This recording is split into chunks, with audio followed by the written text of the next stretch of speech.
I'm an economic theorist. I'm mostly interested not in particular topics in economics, but in how economists do their business, which is what theorists do. So may seem a little dry, but this is what one end of the business school does when they want to talk about how the discipline does what it does. In particular, I'm going to give you a look at the research program I've been on. It's a little short on details. It's going to be long on slides, and I have 55 minutes to get through this.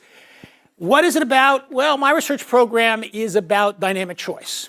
Economists have a way, I'll describe that way in a bit, as to how to deal with dynamic choice when they go out and try and understand dynamic choices that people make. I'm interested in providing economists with more realistic, more consistent with observed behavior models of dynamic choice. So that's the research program. Now, to understand what that means and why there's an issue here, we've got to take a step back. And the step back is to talk about how economics as a discipline works. So let's do that. Economists do two things. They talk about people, sometimes firms, making choices, not any choices, but consistent choices. So a lot of the subject is about what's called choice theory. How does this person choose? How does that person choose? What's the basis on which they choose? Always with consistent choices. And then they talk about how those choices are equilibrated in various institutional settings. Normally markets, but increasingly other institutional settings. Mike Harrison, how many people here know Mike Harrison? Right, okay. So Mike Harrison, who's just recently retired, another institution in the school, or an institution in the school, describes these two pieces as the first is the theory of cats, and the second is the theory of cats in a bag. So you should think of that. Now, economists are somewhat, what's the word? They like to extend their influence wherever they can. And so they sometimes, instead of calling them consistent choices, they say it's rational choices. And I think it's a bad, the implied pejorative is that choices that don't conform to the economic model are irrational. That's bad language. I'd like to avoid that language. So I'm going to use the word consistent choices. So there's choices, and then there's the equilibration. I'm all about the choices part of the subject. So what is consistent choice to an economist? It's everything but the following. So a man walks into a roadside diner and says, I want a piece of pie and a cup of coffee, please. Waitress says, we have apple and peach pie today. Guy says, in that case, I'd like a piece of apple pie. She says, I just remembered, we have one slice of banana cream left as well. And he says, you also have banana cream? Well, in that case, give me peach. Okay. Right. That's the one thing that economists don't want to deal with. Okay? Consistent choice is everything but what that guy just did. Now, it's more formal. Formally, if an economic agent chooses an object X and not Y when both of them are available, then she never chooses Y when X is available. Having shown that she likes X more than Y, she should always like X more than Y. That's consistent choice to an economist. And as long as that property holds, we can model her choices. It's a mathematical theorem. We can maximize her choices as if she's maximizing a numerical function that maps every option into a number. And she's going to take whatever option has the biggest number. Now, there are some technical conditions that you have to meet for that really to follow from just that property there. But they're not very stiff conditions. In particular, if the universe of things she can choose is finite, the only thing you have to add to that condition, the formally condition, is that you give her a set of objects to choose from, and she says, okay, I'll have this one, or if you prefer this one or this one. She makes a choice. She doesn't stand there and say, oh, I can't choose. That plus the first thing, that means you can model her choices if she's maximizing utility. And that's what economists do. They say consumers are utility maximizers. Now, in special circumstances, especially when there's uncertainty in the world, we might make more structural assumptions on the nature of her choice, say that she maximizes expected utility or subjective expected utility.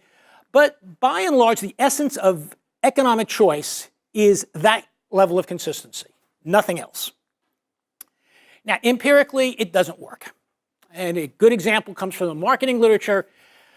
Designer of a mail order catalog says, he's trying to design a web page or a catalog page to get you to pay $200 to buy a particular printer. He wants you to choose the printer over keeping $200 in your pocket. So how does he do that? Well, he might do one of two things. He'll advertise two printers on the page, the one he wants you to buy for $200, and a second one which has a few more features at a much higher price. And you're supposed to conclude, wow, that $200 printer is a great deal. You know, I only get a little bit more for $350, I'll buy the $200 printer. Or, going the other way, he advertises the printer he wants you to buy, and a second, much worse printer for $190. So you say, yeah, I just have to spend $10 more. I get all these extra features. That $200 printer is a great deal.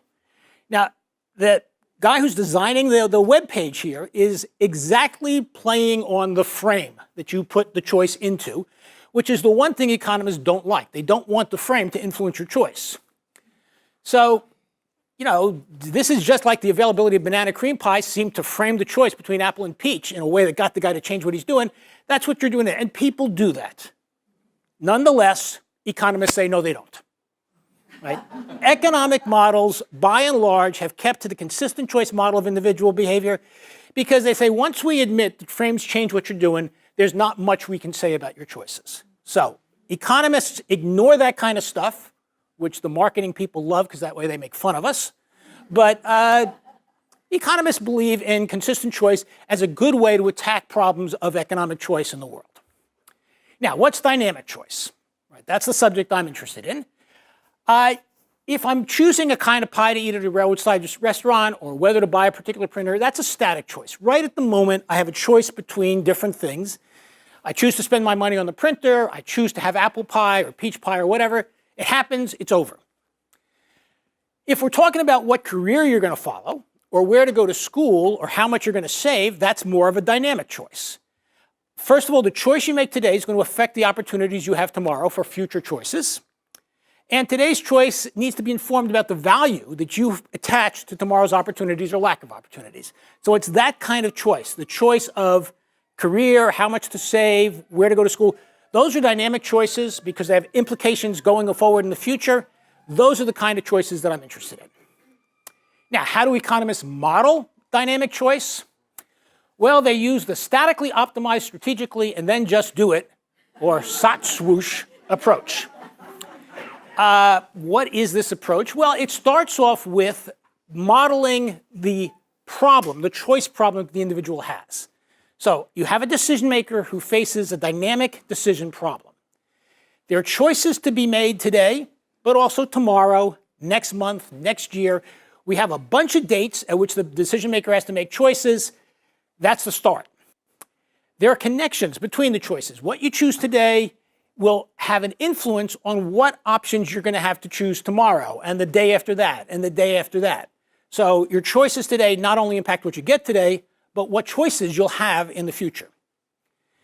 While you're making these choices, information may arrive that you can use in making later choices. So you think about what information am I going to get later on, and your choices today can affect what information you do or do not get. So it's a very complex structure that economists will start by modeling. That's the dynamic decision problem the person has. And for every dynamic decision problem, there's a range of strategies that the person can do. Things that say, well, today I'm going to choose this option. And tomorrow, if I get this information between now and tomorrow, I'll make this choice. If I get this other information, I'll make that choice. What I'm going to do for the rest of my life in all the situations that I'm going to have to make choices, that's a strategy. And we first formulate all the strategies that we have in this decision problem. And then every strategy we have maps into an outcome. How much I get to eat today, tomorrow, the next day. Possibly the outcome is random. There's uncertainty in the world, in which case we think of the distribution over our consumption over many days as the outcome. The outcome is the distribution of possible consumption streams we have. And what we do as in this SOT swoosh approach is we say, okay, here's a strategy. Let me write a little bit on the board. So here's my decision problem.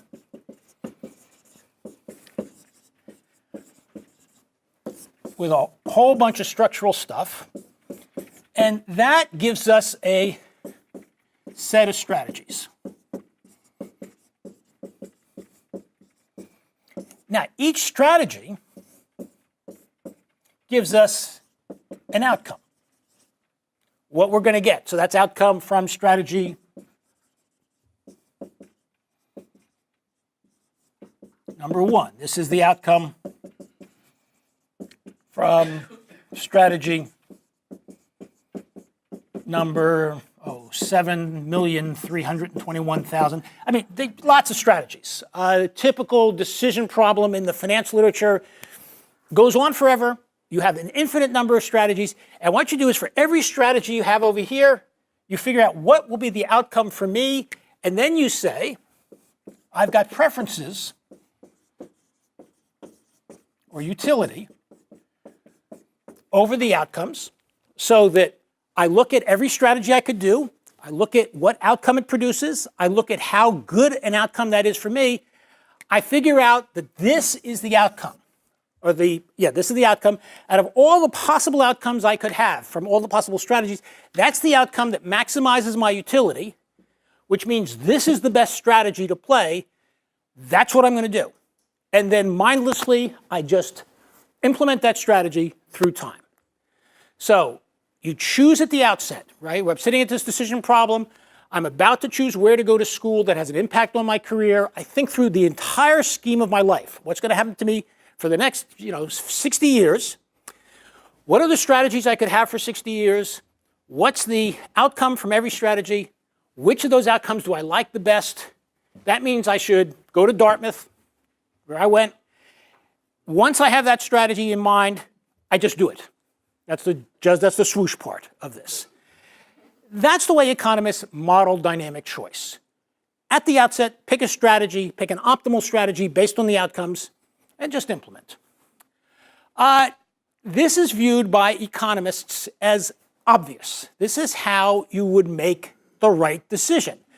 And it's so obvious, I've written a couple of economics textbooks. In every economics textbook I've ever written, I discuss the problem of dynamic choice and what is the standard approach. I don't call it satswoosh in the books, but that's essentially what it is. And it's the only textbooks that ever discuss this. Everybody else says, well, it's obvious, that's what you're going to do.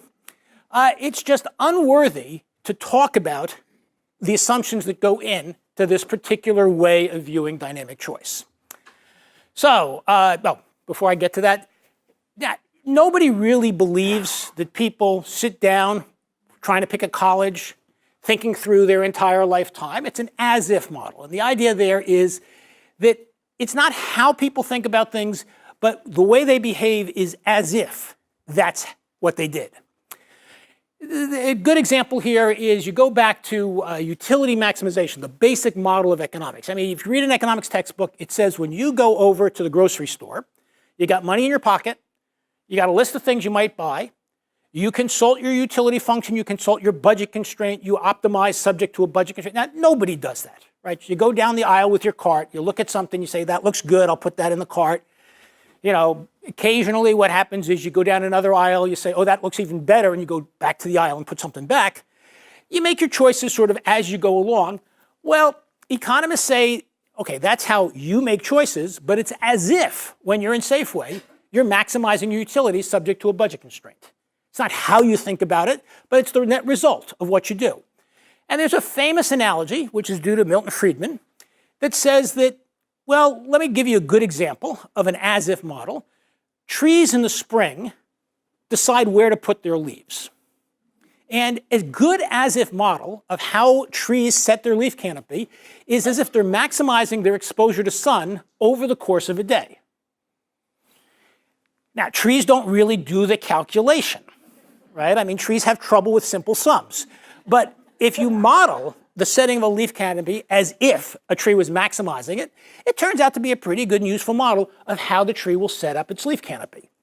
So this is viewed as an as-if model. It's not how people make choices. People don't sit down and think about things this way, but their choices are as if they do this. And so maybe that works at Safeway. There's empirical evidence on both sides, evidence that says, yeah, people roughly conform as if they were maximizing utility subject to a budget constraint. The marketing guys come in and tell us about the way they design mail-order catalogs to make this model not work. But in particular, the question I've asked for many years now is a good as-if model of dynamic choice? Is there something about the dynamics of the choice that says that the sot-swoosh approach is not a good as-if model. So that's what I'm interested in, is not so much what's the answer to that question. I say the answer to that question is no. It's really, what are the reasons it's not a good model, and then what are you going to do about it? So I've got 3 reasons that I think it's not a good as-if model of dynamic choice. First of all, people's tastes change. Okay, you're making a decision here, where to go to school, stuff like that. Well, 3 years down the line, you may decide, I thought that's where the path I wanted to follow, but it's not. I'm going to follow a different path. And I'll get back to this in a minute. It has 2, and to some extent, contradictory consequences for the nature of decisions I make as I go along, the fact that I recognize that my taste will change. There are things that you can't anticipate. Sitting here, thinking about what you're going to do for the rest of your life when you're choosing where to go to school, something unanticipated is going to happen to you, in your sophomore year, let alone 5 years out on the job. And the actions you take today take account of the fact that there are things you can't anticipate. So that's reason number 2.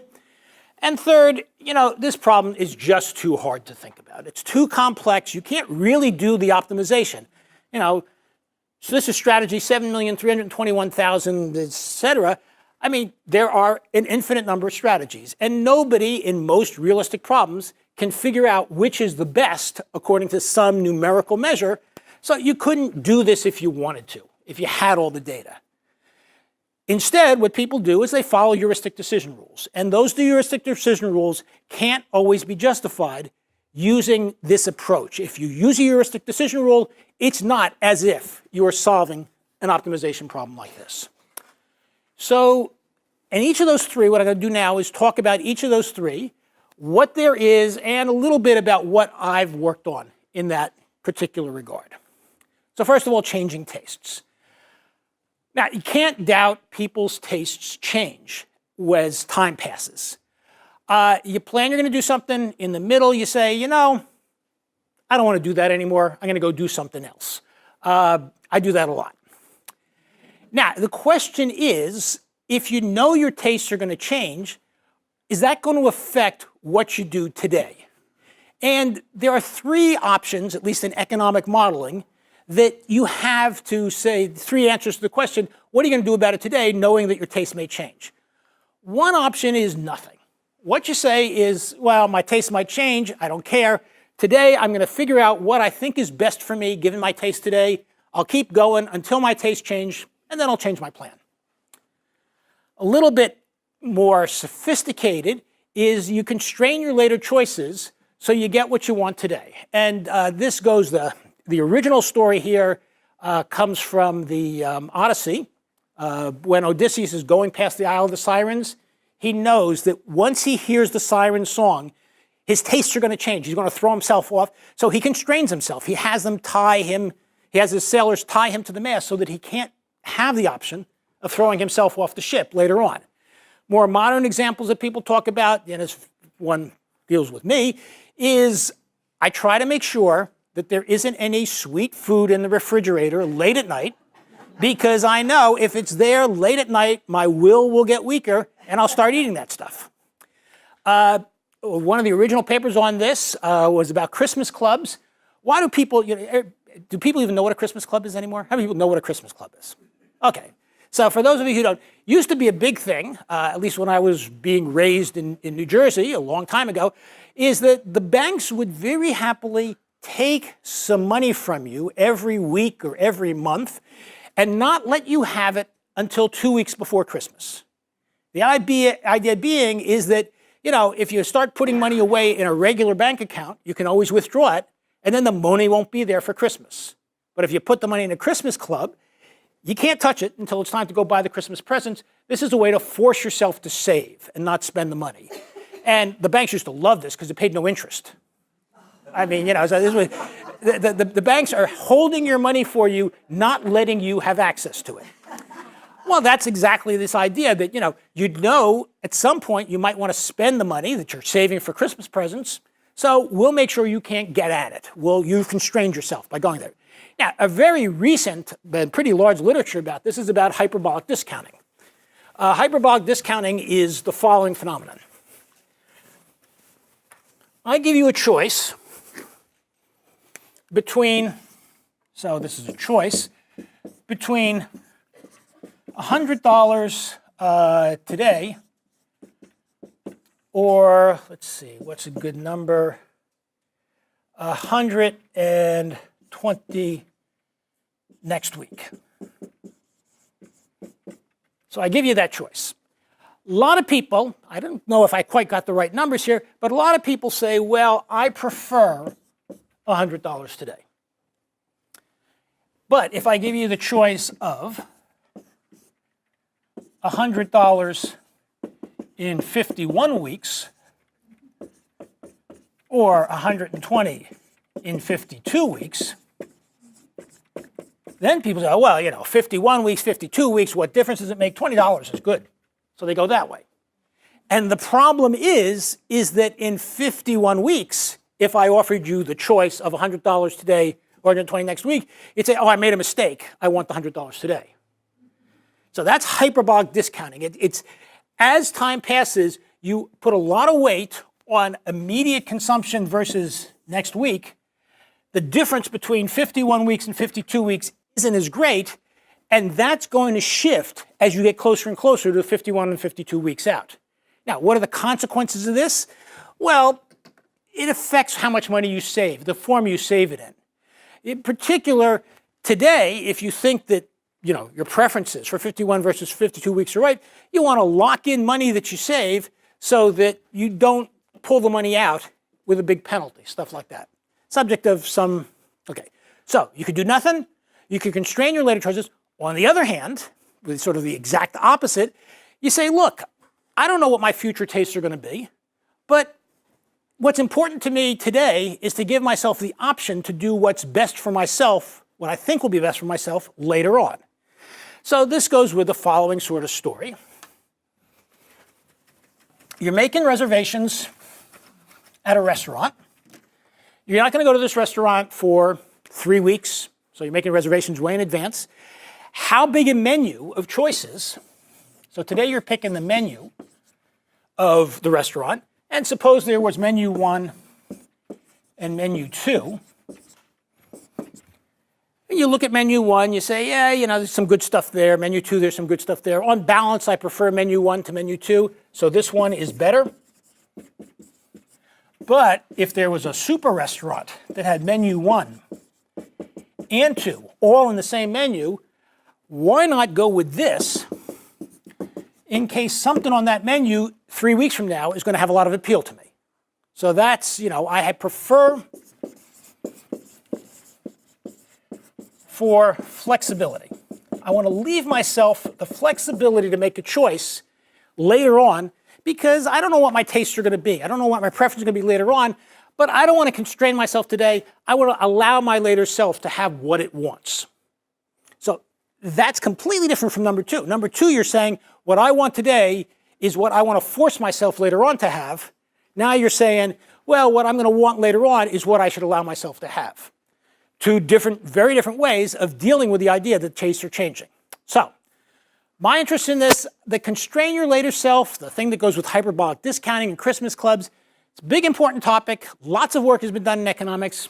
Not me. This is not something I've ever worked on. Instead, I work on the 2 other things, the 2 other directions. The leave yourself flexibility direction, well, a paper I wrote back in 1979, a long time ago, says, okay, if you think your tastes are going to change, exactly what is the form that this preference for flexibility will take? So trying to say mathematically, how do I put together a formal model, which is what economists do, how do I put together a formal model of this kind of preference for flexibility where it's being driven by the fact I don't know what my future taste will be, and I want to give my later self the chance to make a choice. So that's one thing I've worked on. The other thing is something I'm working on right now, which I find very fascinating. This comes out of my 10 years as Senior Associate Dean. I'm very interested in motivation. And how do you motivate people? Now, you guys deal with the faculty, so it won't surprise you to learn that they're a hard group to manage, right? No, it won't surprise you. In particular, as Senior Associate Dean, you got the job of motivating them to do what's good for the school and not what they want to do, necessarily. And so I've spent a lot of time thinking about motivation, especially in the context of the faculty. Now, economists, if you go to an economist and you say, okay, we're talking about motivation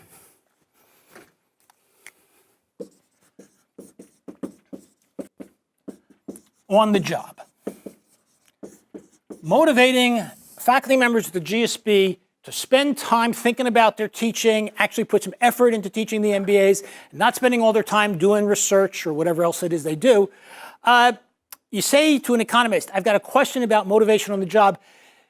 An economist, a standard economist says, I know the answer to your question. The answer to your question is incentives. Right? Economists have one answer to motivation, which is pay them more money if they do good stuff. That's it. So this is the economist's answer.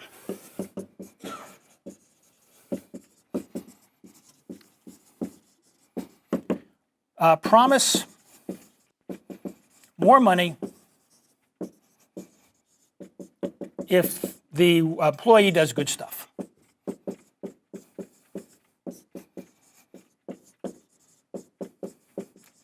Now, the problem with this theory of incentives, it's a theory that is very important in economics. It's one of the things, I think we're now up to like 3 Nobel Prizes given for various aspects of the theory of incentives. The big issue in incentive theory is when good stuff happens, do you know that it's because of what the employee did? If there's uncertainty between what the person tries to do and what the outcome actually is, promising them more money if they do good stuff, well, what it should say, if the employee seems to have done good stuff, and that introduces uncertainty into the employee about their compensation. If I tell my fellow instructors or fellow professors, I will pay you more money if I'll give you a bonus if your teacher ratings are very high. They can try to get their teacher ratings very high, but it might not work, and they don't like the uncertainty in their compensation. Worse than that, another problem with this is that if I tell them, I'll give you a lot more money if your ratings get high, what are they going to do? They're going to start pandering to the students. Right? I don't want them to pander to the students. It's just that I can't tell whether the high ratings are due to pandering or to the fact that they're actually teaching a better course. So there's an economic theory of incentives, which for the kind of job, at least that faculty members have, and a lot more jobs besides, including the kind of jobs you have, it doesn't really work very well. It works a little bit, but not very well. That's what economists do. Now, go across the street to my friends in OB, these particularly the social psychologists.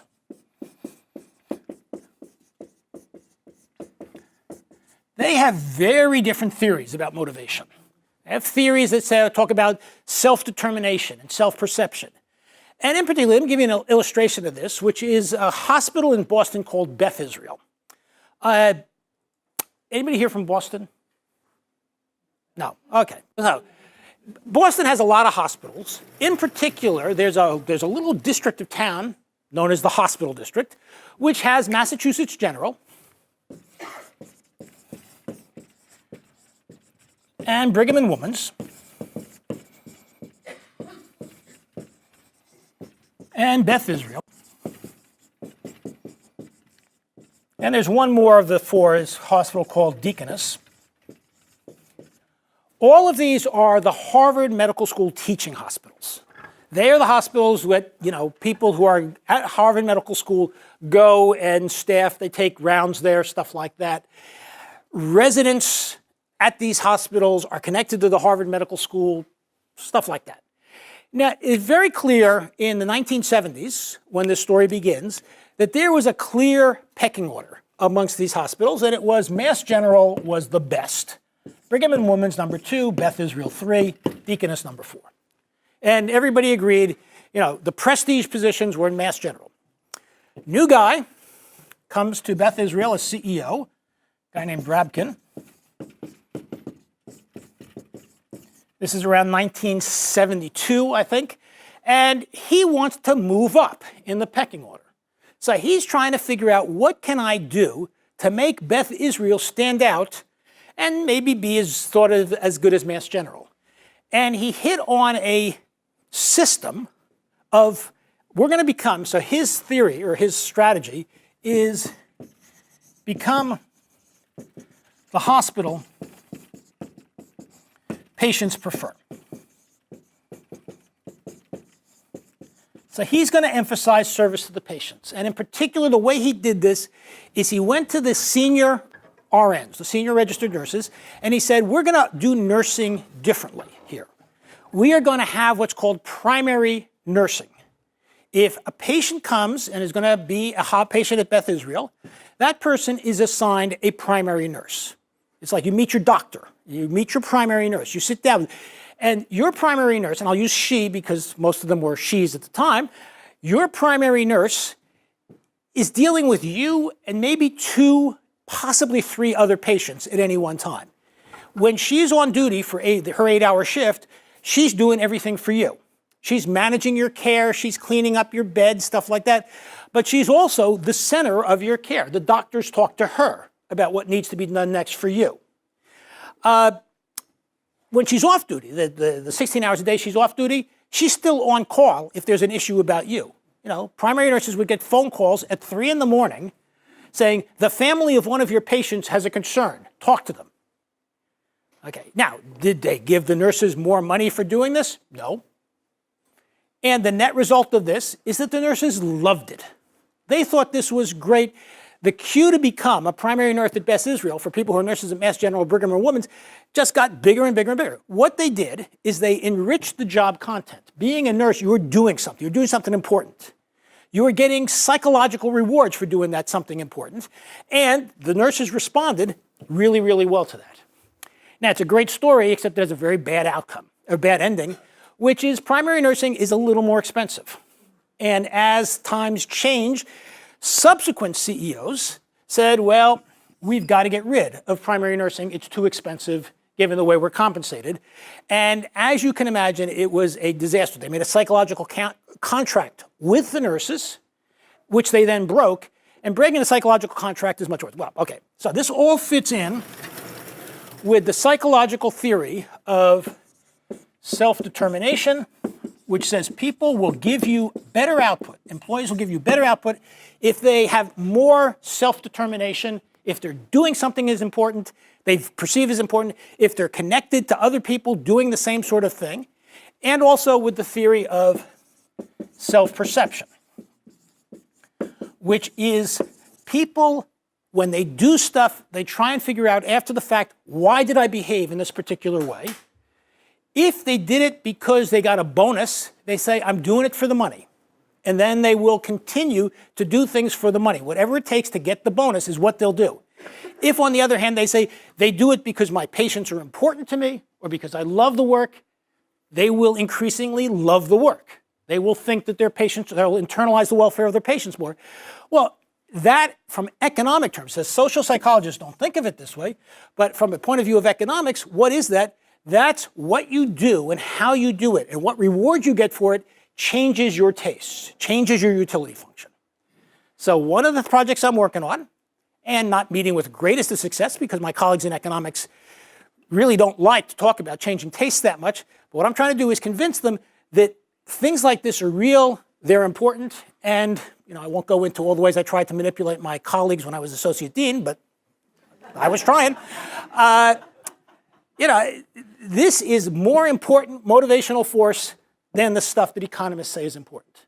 But if you want to talk about it in economic terms, you have to talk about changing tastes and the way people's tastes change. What changes them?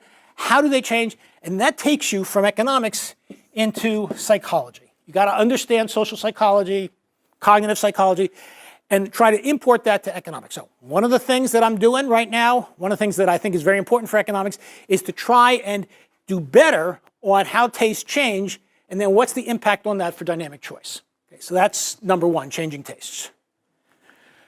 Unanticipated contingencies. In the SAS-swoosh model, every contingency that might ever be realized is anticipated, and each one is given its probability. This has probability 1 in 10 million. This one has probability 1 in 1,000. You do a grand optimization over all those things. Now, formally, you could have things that you don't anticipate. It's just that you make no allowance for them, in the decisions you make today because they have zero probability, you thought. Now, there's a sub-branch of economics called transaction cost economics. One of the great pioneers of this is a guy up at Berkeley named Ollie Williamson.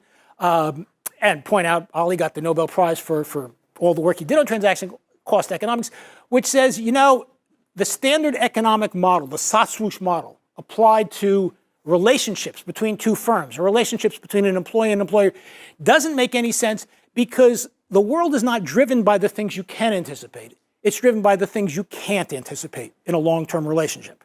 And so what's important in understanding when a relationship will be efficient or not is not what do you plan is going to happen, but how do you plan to meet the things that you didn't anticipate. That's what transaction cost economics is all about. It's about the governance structure, which is who has which decision rights when decisions later on have to be made that you didn't anticipate. So, you know, that's what that's why unanticipated contingencies is important. And my contribution, as I go back to this paper I talked about before about preference for flexibility, viewed one way, say, I want to model the idea that my taste will change. What are the consequences for the choices I make over menus? This goes the other way. It says, if I see the choices that you make over menus, and you have preference for flexibility, what are the consequences for how I model your choices? What sort of expected utility model do I use? And so there's a paper in 1979, follow-up papers in 86 and 92. I won't go into a lot of details about this because this is old business for me, but trying to come to grips with the idea that there are unanticipated contingencies that you prepare for, very important in economics and in long-term relationships, very important to dynamic choice, and not something that economists have been very good at, with the exception of the people who follow Ollie. And then finally, there's complexity and heuristics. What's the issue here? Well, most dynamic decision problems are amazingly complex. In fact, they're far too complex for any economist to solve. So when you have papers in economics that talk about dynamic decision problems, you have one of two choices. You either assume that the consumers in your model of economy, are solving problems that you know you could never solve. And there's a whole literature on general equilibrium that assumes people sitting here today, a lot of finance is this way too, people sitting here are making portfolio decisions, making projections of future prices of things. Nobody can make those projections. But we assume our agents can, and we derive results based on the assumption that they can. Oh, okay. Or, when you want to be a little more structural, you only deal with the kinds of problems that you can solve, which is tremendously limiting in the range of dynamic decision problems the economists will actually talk about. So let me give you an example of a problem that's pretty simple to describe and pretty difficult to solve. Contemplate hiring staff for a professional service firm that takes on projects. So you are in charge of hiring the staff for this professional services firm. As you look at the potential employees, you're unsure how valuable different candidates will be. So you've got a bunch of candidates. There they are. And they all are carrying their CVs. And they all have letters of recommendation. That's not going to tell you exactly how good they're going to be. And it's certainly not going to tell you how well they'll work together. Will this guy with this CV and these letters of recommendation, will these people work well together or not? So how do you find out who's good, who's not? Well, you hire them, you set them to work, and you see how it goes. So the question is, you look at the CVs, you look at what information you have, you know you don't have complete information, and then you got to decide, who do I hire? Okay, very standard problem. And it's not just hiring people, it's what tools do you use, what assets do you provide for yourself. Questions at the outset is how many people do you hire on your team? Do you want to build in some redundancy? And in particular, suppose you need, there's this particular specialty. So these people are part of a specialty. You need one person on your team with that specialty. You've got, let's say, 3 candidates. You don't know which one of those 3 candidates is going to be the best. So should you hire 2 of them and find out? Should you just hire one and hope that person works out? Understanding that if you hire one person and they work out kind of okay, you got no information about how those 2 guys are going to do. If you hire 2 of them, at least you'll have information about how good each of them is, and then you can make a choice. Very simple problem to describe. Impossible to solve. You cannot solve, if I formally describe this with a model, with uncertainty, stuff like that, this is an example of what's called a multi-arm bandit problem.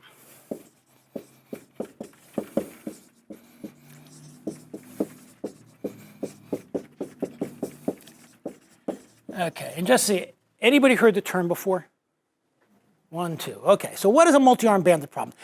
It's called multi-arm bandit problem because it's about a slot machine.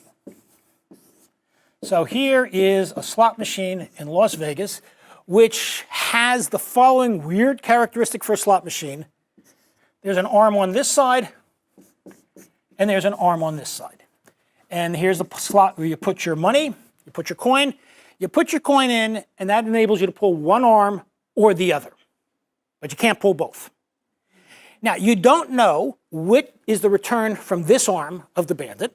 You don't know what the return is from that arm of the bandit, and the only way you can get information is by pulling the arm. So suppose, let's take a very simple case, suppose you knew that this arm wins, 10% of the time. And you think this arm wins 5% of the time, or 14% of the time, and each of those is equally likely. Well then, if you're only going to pull one arm once, this arm is better on average. But if you got a little bit of time, maybe you want to try this arm a few times, collect statistics on how often it wins, and see, am I getting the 14% machine? Because then I know that's the machine I want to play. That's the arm I want to play. That's a multi-arm bandit problem, is you got a course of different actions you could take. You're not sure what the returns from each course of action is, and the only way to find out is to try it. Well, this is a multi-arm bandit problem. Now, the solution, how do you optimally play the multi-arm bandit? This was a very difficult problem for years and years. When I started in 1975, sort of at the business school, when I was in graduate school in 1972, this was an unsolved problem in any sense. Nobody knew how to solve this problem.